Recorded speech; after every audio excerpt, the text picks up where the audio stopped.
Hello and welcome to another episode of the Long Gone Loser Rock Show. It has been a while.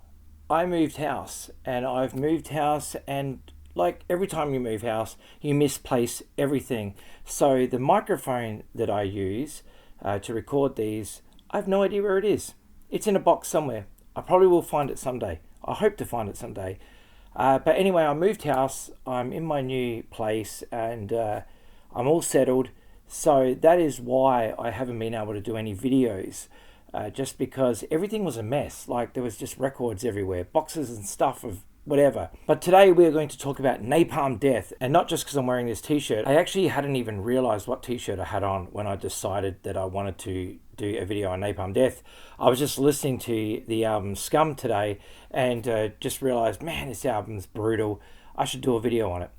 So here we are talking about Napalm Death, one of the most important hardcore, grindcore, punk bands, whatever you want to call them, of all time. Their sound is unlike anybody else's. They were doing stuff that was just pretty over the top. And I remember the very first time I ever discovered Napalm Death. When I was in school, I had a friend who was named Stuart, and he went to England and he brought back a videotape that had a special from BBC TV. I think it was hosted by Elvira, and it featured the likes of Slayer and Napalm Death. And this, my friends, is the first footage I ever saw of Napalm Death. I had no idea about this band, but I was watching this video that he lent me. He said, "Oh, you got to check this out. It's got Slayer on it." And we were all like, big Slayer fans at the time. South of Heaven was out and was huge. But we had not even heard of Napalm Death. And then all of a sudden, he gives us this video, and we put it on, and we agreed it with this.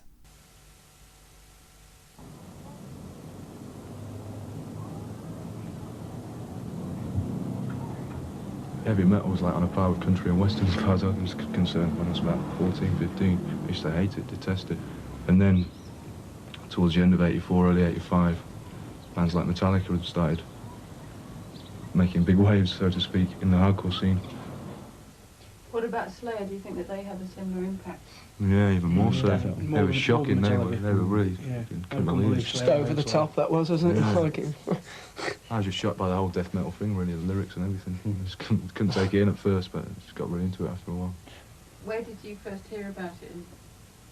Just What was it that you found so shocking about it? just the fact that it was like as extreme as like most of the hardcore bands we were listening to at the time, and it was like came from a totally different area.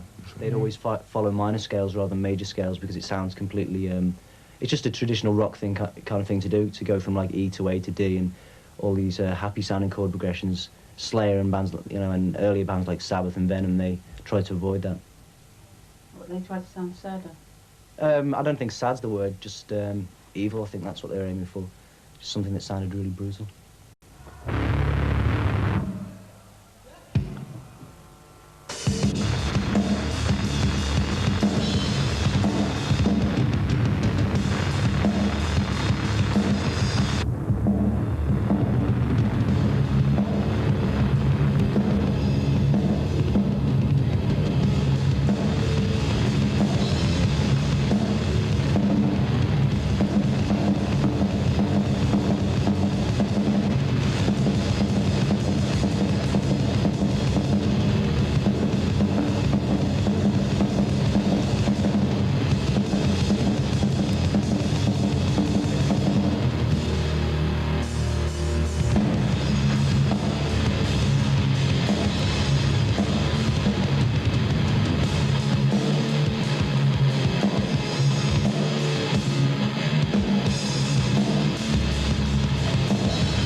that is just over the top. The vocals, everything about it, just how fast it is. I'd never heard anything like it before. I was completely blown away, and I just sat there thinking, like, what the hell is this? But I became intrigued. And so a friend of mine bought the album Scum on vinyl, and we taped it off him, and we listened to that tape till it snapped. It just blew my mind. And around that same time, another friend of mine lent me a tape that had the band Righteous Pigs on it. And it was an album called Live and Learn, and I remember listening to it and just being blown away, because it wasn't really grindcore. It was metal, obviously, but it was kind of had this punk hardcore thing going on, and the lyrics were just over the top. The song that just sticks out to me immediately was a song called I Hope You Die in a Hotel Fire, which just made me laugh. But anyway, Live and Learn by Righteous Pigs became this album that I would listen to all the time on this crappy cassette that I had.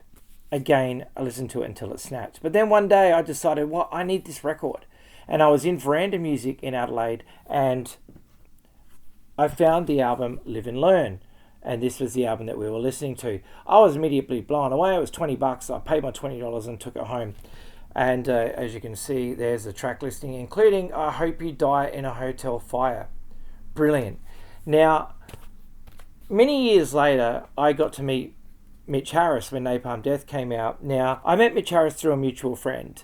I had done an interview with a Playboy Playmate by the name of Corinna Harney, who was the 1992 Playboy Playmate of the Year. And as I was interviewing her, she listened to my band's music that was in my signature of my email at the time. Now, this is going back a long time ago.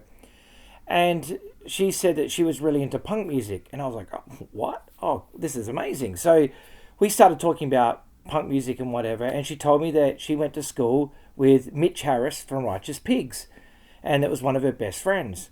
I couldn't believe it. I was like, what? And so we stayed in touch, and then, Napalm Death were touring Australia, and so she told Mitch that, you got to meet my friend from Australia, and likewise, vice versa, etc. And Mitch ended up putting me on the guest list, and there's the pass from the show, when they came out here with Dying Fetus. And so I was given this pass to hang around with the band afterwards. Now, ended up hanging out with Mitch Harris, awesome dude. And as you can see here, he signed this record. Now, he told me many stories about this record, which just cracked me up. The funniest one, though, was revolving this band photo. Now, this guy, Scott, the drummer, is wearing this sweater. Now, we were laughing about that when we were talking about it. I said, what's the deal with the sweater?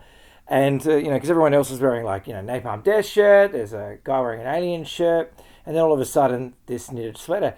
And he said, well, this is what they said to him at the time, what's the deal with the sweater?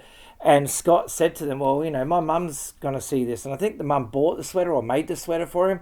So he goes, I want to wear it. And I remember Mitch saying, I don't think your mum's going to like any of the lyrics on this record, which is pretty fucking funny because...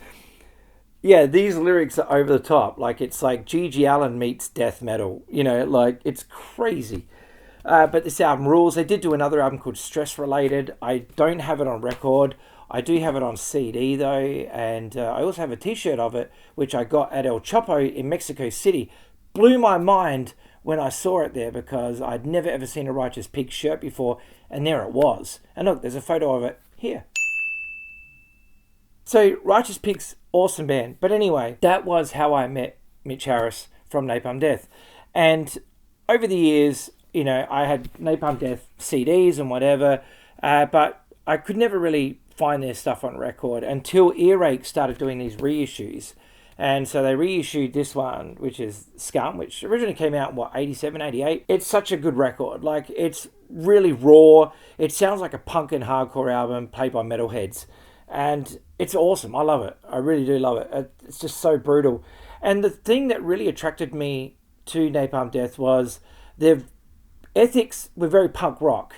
The songs in here, like multinational corporations and stuff that they were singing about, and obviously the things that they were attacking on this. It was very punk rock in its attitude, and I loved that about it, being that I was already into punk music. So, yeah, this one I think's on purple vinyl from memory. So, yeah, there you go.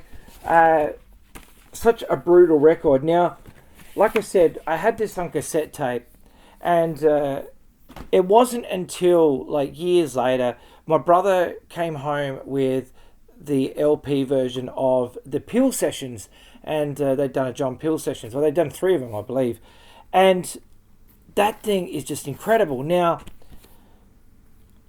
I got a reissue of it because I've been looking for that forever, and I could never find a copy of the original John Peel sessions. I bought this variant because it's called Negative Approach, and Negative Approach are awesome, and I love my punk and hardcore. So this has 3 John Peel sessions on the 1 LP. This, to me, is the best Napalm Death recording in my opinion. I just love how it sounds. It is so brutal. The guitars are incredible. The vocals are over the top.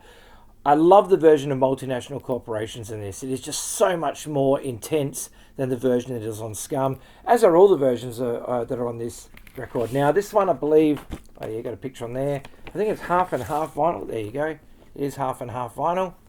So you've got this inner sleeve there. Like, if you really want to hear the most intense, over-the-top music you've ever heard, I would probably start with this, because this, like I said, is my favorite Napalm Death album, even though I like everything they've done. But this one, obviously it was recorded live, and it just sounds like a really cool, raw as fuck punk record, and being that I'm a huge punk fan, it just hits the spot and connects with me perfectly. So yeah, the Peel sessions, I believe this is still in print, so you can get a copy from Earache Records.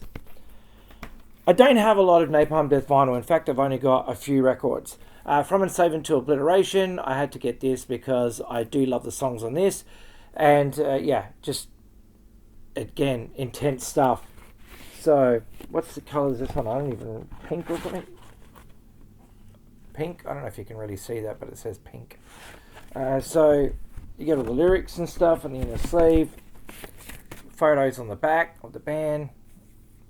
Now, for those who don't know, the vocalist of Napalm Death at this time was Lee Dorian. He went on to be in Cathedral, and the guitar player was Bill Steer, and he went on to be in Carcass.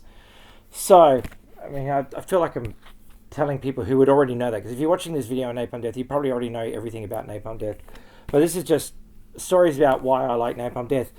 This is Harmony Corruption. It comes on Corrupt Flesh, coloured vinyl, which looks like that. Stuff for the Children is on this record. Now that song was always getting played on Rage, and I just remember being totally into it at the time. Not as much as I love the other stuff. I do like that they went a bit death metal, but like I've always said in my videos, I'm not the biggest fan of death metal. I really prefer the more grindcore stuff, just because it sounds more punk rock to me. In saying that, I did have an EP, a 6-track EP, and I cannot remember the name of it, but I traded it with somebody for at the time, it was the first press because it was the only pressing that was available. So this would have been, 96, 97, I think. I traded it with a guy who had Adios Amigos by the Ramones on vinyl. And the Ramones are my favourite band, so I needed that record. And I could never find it on vinyl when it came out. But this guy had it, so I traded him a Napalm Death EP that I had. And I still can't remember the name of it. So the 6-track EP has just come to my mind. It was called Mentally Murdered. There it is there. And this EP was really, really cool, but wasn't as cool to me as Adios Amigos by the Ramones, which is why I traded it. So yeah, and I feel I won out because I've listened to Adios Amigos by the Ramones a lot more times than I've ever listened to the songs that were on that EP. Napalm Death blew me away though with their cover of Dead Kennedys' Nazi Punk's Fuck Off. Always loved the Dead Kennedys, massive fan of the Dead Kennedys, been into them, ever since I discovered punk music, because it was one of the first punk bands I ever got into.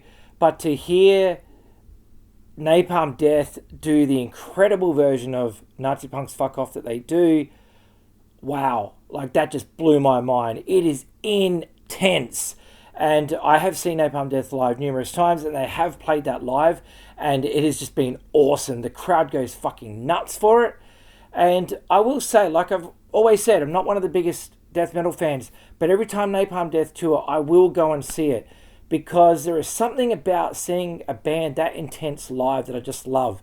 I think it's more because I used to be a drummer, and watching a drummer perform those kinds of songs at those kinds of speeds, that just resonates with me, and I just love watching it. So I'll go to Napalm Death shows and just stand there and just watch their drummer, because, seeing those, blast beats and shit like that, it's just insane.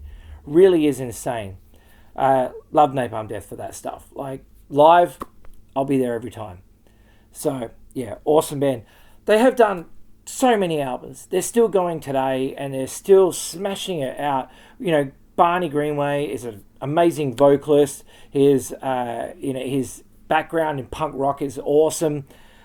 Huge fan of the new Napalm Death stuff, like especially the last decade or so, the last decade's worth of records, I should say.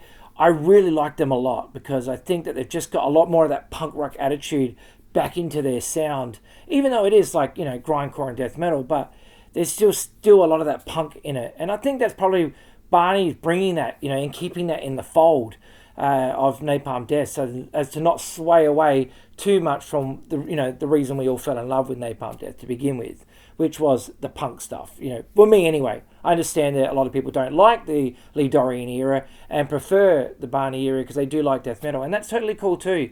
You know, it's good that we all like different things. But yeah, Napalm Death, awesome band. So there we have it. That is my trip with Napalm Death. Like I said, I've only got those 4 records, but I listen to them a lot. I love those records. They're really, really cool. I've reviewed the band numerous times for magazines and websites and whatever over the years, and I've always been able to give them great reviews.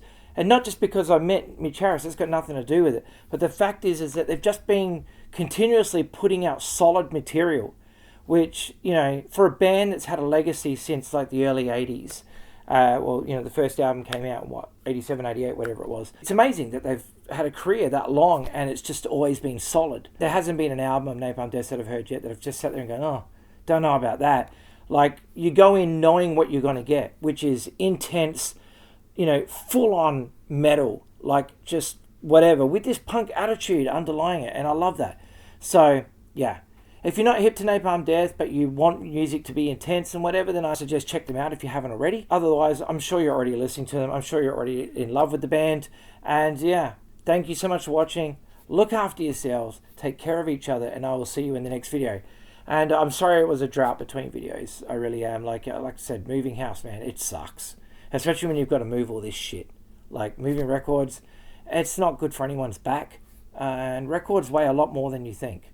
So, yeah. Awesome. Take care, guys. I'll see you soon. Bye.